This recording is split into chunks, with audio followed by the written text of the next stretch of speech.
I never imagined that working at a Dollar Tree would lead me into the terrifying ordeal that happened one night. I'd been working there for about a year, and the job was usually quiet, unlike the chaotic retail job I had before. The slow pace was peaceful, even calming. My coworkers were friendly, and the store wasn't ever too busy.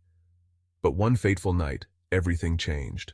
I was closing up the store, with just an hour left before the lights went out for the night. My coworker Caroline had left early, leaving me alone under the flickering fluorescent lights. The store was almost empty, save for a few customers meandering in the aisles. But then, a man caught my attention. His name was Mason. At least that's what he told me the first time he came to the register. He had unkempt dark hair and wore a weathered leather jacket, which looked like it had seen better days. His pale blue eyes were unsettling, as if they saw right through me. He walked up to my register with a single pack of gum and paid without saying a word. Strange. He was polite, but distant, almost too distant. I didn't think much of it at the time. The store was quiet, too quiet. I went back to stocking some shelves, trying to shake the strange feeling in my gut. It had been nearly 30 minutes when Mason walked back through the door. This time his eyes darted around the store nervously. He picked up a bottle of water, paid, and left without even acknowledging me. That was odd. Wasn't he just here? But I shrugged it off. Maybe he was just forgetful, or a late-night shopper. It wasn't the weirdest thing to happen during a shift. But then, an hour later, I saw him again. I was finishing up closing duties when I noticed him standing at the entrance, staring into the store from outside. His face was partially obscured by his hood, but his eyes, those cold, dead eyes, locked with mine. A chill ran down my spine. Something wasn't right. I couldn't put my finger on it, but my gut told me this wasn't just coincidence. I was walking to the back to finish the last of the paperwork when I saw him again, this time standing in the parking lot directly beside my car. I froze in my tracks. There was no reason for him to be standing that close to my vehicle, especially when the lot was practically empty. His car was parked right next to mine, the headlights glaring into my eyes as he stood there, unmoving, like a shadow in the dark. My heart raced. I walked quickly toward my car, keeping my head down, trying to avoid eye contact. As I reached the door, I heard his voice, soft yet firm. "Hey, can you give me a ride?" I couldn't think straight. The words fell from my lips before I even realized it. "Sorry, I can't." I hurriedly got into my car and locked the doors, feeling his eyes boring into the side of my head as I started the engine. I drove away as quickly as I could, adrenaline coursing through my veins, but the unease didn't leave me. There was something wrong with him, something that gnawed at my mind. The next few nights passed without incident, until I was back at work again, alone, as usual. As I rang up a few customers, I noticed him. Mason. He walked in again. His gait strange, almost too calculated. It was just before closing time, and I felt that all-too-familiar tightness in my chest. When the store closed, I turned the key to lock the door, and there he was again, standing outside, staring at me through the glass. My stomach twisted. I hurried to lock the door as he walked toward it, pressing his hands against the glass. "Can I just grab something real quick?" he asked, his voice laced with desperation. "No," I said, trying to keep my voice steady. "We're closed." He stood there for a few long seconds, his eyes never leaving mine. Then, without a word, he walked away into the night. I finished up and quickly left the store, locking the doors behind me. But as I made my way to the parking lot, I saw a figure standing behind a streetlight, a silhouette watching me. It was Mason again, lurking in the shadows, unmoving. My car felt like a prison as I got inside and drove off. It wasn't until a few days later, while I was at my friend Sarah's house, that I saw the news. A robbery had been reported at a local store, a Dollar Tree, just a few miles from where I worked. They showed a picture of the suspect. I felt my blood run cold. It was Mason, the man who had haunted my shifts. My mind raced. What if I had let him in? What if I had given him a ride? What if he had been sizing me up all along? The idea that he might have been planning to rob the store that night, the night I was alone, made my skin crawl. He had been watching me, studying me, waiting for the perfect moment to strike. But something told me he wasn't done. There was something about his behavior, the way he lingered, the way he watched me from the shadows, that didn't sit right. It wasn't just robbery he was after. That thought kept me up for nights. I couldn't escape the feeling that Mason wasn't just some petty criminal. No, there was something darker lurking beneath his vacant expression, something twisted in his quiet, unrelenting stare, and I couldn't shake the feeling that I had narrowly escaped something far worse. To this day, I can't help but glance over my shoulder whenever I'm out at night, waiting for those pale blue eyes to find me once again. The thought of Mason, standing in the dark, just watching, still sends a shiver down my spine. My name's Ryan, and I used to help run a small, run-down dollar store with my uncle Raymond. I'd worked there for years, mostly during high school and college breaks, and thought I knew the place like the back of my hand. It was a quiet store, nestled on the edge of town, nothing special. Just a dull, everyday place, open late, where the lights buzzed and flickered, and the aisles were filled with forgotten trinkets. I could never have imagined that one night everything would change. It started out like any other night. My uncle had gone home early and I was left alone to close up. The clock struck 8 p.m., and the store was completely empty. No one in sight. I sat behind the counter, scrolling through my phone, the fluorescent lights overhead buzzing softly in the silence. But something was off. It was the kind of feeling you get when you know you're being watched, but you can't figure out why. I glanced out the window and saw two men walking through the parking lot. They moved slowly, with no sense of purpose, their dark figures cut out against the dying light. I noticed they both had wide-brimmed hats pulled low over their faces, making it hard to see their features. I couldn't put my finger on it, but something about them made my heart race. I didn't know what it was, but the air felt colder, heavier. They stopped just outside the door, and without a word, they walked straight in. The bell above the door gave a faint, hollow ring as they entered. "Good evening," one of them said, his voice low and gravelly, like it hadn't been used in years. His name was Samuel, I later learned, but there was something almost mechanical about the way he spoke, like he was reading lines from a script. I stood up, confused. "Can I help you?" I asked. "We're here for an inspection," Samuel continued, his eyes hollow and unblinking, staring straight through me. "We were sent by the city." My stomach turned. I'd never heard about any inspection, let alone one scheduled at night, and if there had been, why hadn't my uncle mentioned it? The thought made my skin crawl, but I tried to stay calm. "Who sent you?" I asked, voice steady but my heart pounding. "Doesn't matter," the other man, who hadn't spoken yet, muttered under his breath. His name was Julian, and his voice was unnervingly smooth, almost like a snake's hiss. "We're early, just doing our rounds." My mind raced, alarms blaring. Nothing about this felt right. I tried to keep my voice firm. "I can't let you inspect anything without confirmation from my uncle." They didn't argue. They simply turned, and without another word, walked slowly toward the back of the store. I watched them disappear between the aisles, their dark forms melting into the shadows.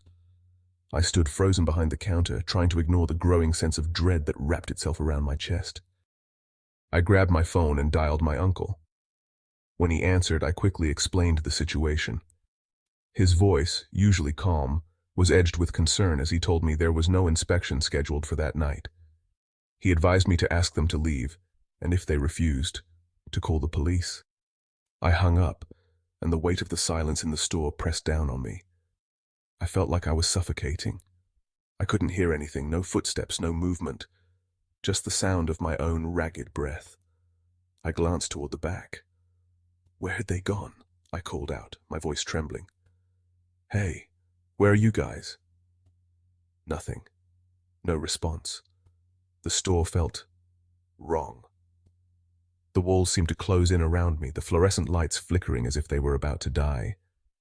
I couldn't just stand there, so I made my way to the back, every step feeling like it was pushing me deeper into some unknown terror. I reached the storage room door.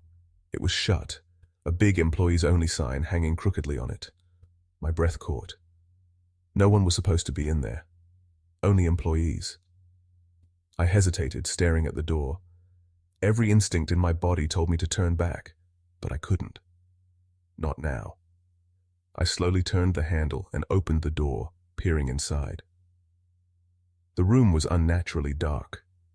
A cold draft swept over me as I stepped into the darkness, the scent of damp cardboard and stale air filling my nostrils. I couldn't see anything, but the silence was thick, suffocating. It felt as though something, or someone, was lurking in the shadows, watching my every move. "Hello," I called out, my voice barely a whisper, as though speaking too loudly might provoke something. There was no response, just an eerie stillness. I considered stepping further in, but a gut-wrenching sense of danger stopped me. The darkness was deep, inky, like a void waiting to swallow me whole. I took a step back, and the door slammed shut behind me. My heart raced. I was alone. Suddenly, I realized something I hadn't noticed before. The back of the store was silent. The men had vanished. I could no longer hear their slow footsteps, no rustling in the aisles. I felt paralyzed, every muscle locked in place. I hurried back to the front counter, shaking as I dialed 911. The operator assured me help was on the way, but every second felt like an eternity. I couldn't leave the counter. There was no way I was going to let them find me alone in this nightmare. Time seemed to stretch as I waited, every sound amplified in the stillness. Finally, the police arrived, their flashing lights casting a strange glow through the windows. They searched the store, room by room, and when they went to the back room, I followed them. The room was a mess, boxes scattered across the floor, shelves overturned. But it wasn't the mess that terrified me. It was what I found next. There was a pile of empty bags, the kind you would use to carry something away. Stolen goods. But worse than that was what the officers found in the corner. A collection of strange, handwritten notes, cryptic, almost ritualistic, filled with symbols I didn't recognize. Julian and Samuel weren't here to inspect anything. They had come to take, to steal, but more than that, they had come for something else, something darker. My blood ran cold as the officers made their way to the back exit, the one leading into a shadowy alley. They said it looked like the men had escaped that way, but I didn't follow them outside. No, I stayed behind, my mind haunted by the thought of what could have happened if I had gone into that room. What was waiting for me in the dark? I still can't shake the memory of that night. The men, Samuel and Julian, are out there, somewhere. I know it. And sometimes when I close my eyes, I can still feel their eyes on me, following me through the darkness. I don't know who they are, or what they really wanted. But the thought of them still makes my blood run cold.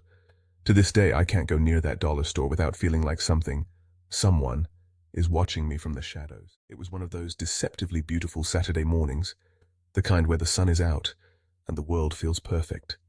I decided to take a walk to the nearby dollar store, just a few blocks away, to grab some snacks.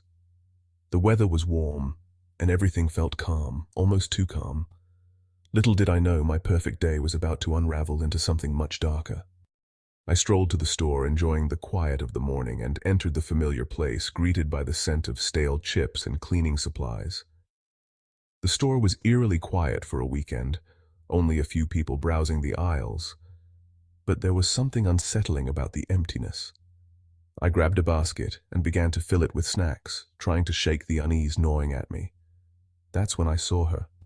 She appeared from one of the aisles, moving with an odd grace that didn't match the disheveled look of her clothes. She was older than me, late 40s, maybe early 50s, with stringy matted hair and hollow eyes. But what unsettled me the most was her smile. It was too wide, too eager, like she knew something I didn't. She stopped right in front of me, blocking my path. "Excuse me," she said, her voice too soft, like she was whispering secrets to the air. "Do you have a room? I really need a place to stay." I blinked, unsure how to respond.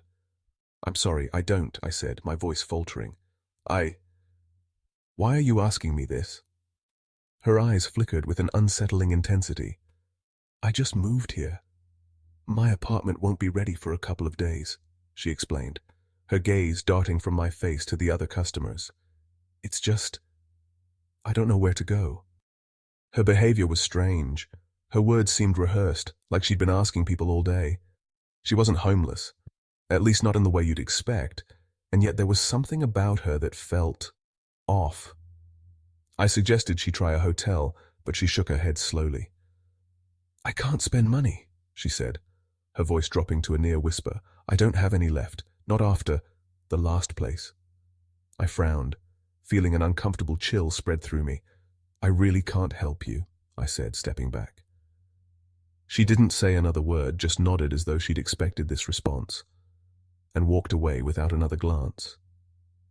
I couldn't shake the unsettling feeling in my chest. It felt like something had just brushed against the edge of my perception, something dark and heavy. Trying to push the encounter out of my mind, I finished my shopping and headed home. But as soon as I got to my door, the quiet was shattered. A loud knock echoed through the silence. Then another, louder this time. I froze. Who could be at my door? I peered through the peephole and my blood ran cold. It was her, the woman from the store. Her eyes were wide, unfocused, too wide. She was standing there, too still, as if waiting. But the air around her felt wrong. It felt thick, suffocating. My heart pounded. How did she find me? I stepped back, my breath catching in my throat. I didn't answer, but she didn't stop. Her knocking grew frantic, desperate, as if she knew I was inside. I know you're in there. Open up. Let me in, she screamed, her voice cracking. I backed away from the door, but before I could even think, I heard her footsteps move around the house, the back door. My pulse raced. She couldn't have. But there she was, knocking at the back door now. Then the rattling began, her hands trying the doorknob, twisting it violently, as if she believed it would open for her. I didn't know what to do. I didn't feel safe. I grabbed my phone with trembling hands and dialed the police, whispering into the receiver, hoping she wouldn't hear. The dispatcher told me to stay inside, lock all doors, and wait. But the knocking didn't stop. It seemed to get louder, more insistent, like she wasn't just asking to be let in, she was demanding it. Eventually the police arrived, their car lights flashing through my window. I heard her muttering under her breath as she stepped away from the house, her voice low and unrecognizable. She turned and walked slowly down the driveway, disappearing into the shadows of the street. The officers spoke with her, but she wouldn't say much. When they returned to me, they explained that she was unwell. She was known to wander the area, apparently staying in abandoned houses and asking strangers for help. But when they said that, something inside me froze. Unwell. She hadn't seemed sick. She had seemed predatory. I later learned that she had been involved in several strange incidents in the neighborhood before. People had called the police about her, but she always managed to slip away, vanishing like a shadow. There was talk of her having lost her family in a house fire years ago, but the details were sketchy. It was as if she had become a ghost in her own right, drifting from place to place, looking for something or someone to latch onto. I still don't know what she wanted from me, but every time I think about it, my skin crawls. There's a part of me that believes she wasn't asking for a room.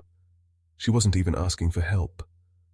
She was trying to find a way inside, into my life, my home, my reality. And once she found it, who knows what she would have done. It's a day I'll never forget. One of those moments when you realize that danger doesn't just lurk in dark alleys or behind closed doors. Sometimes it's standing right in front of you, disguised in the most ordinary places.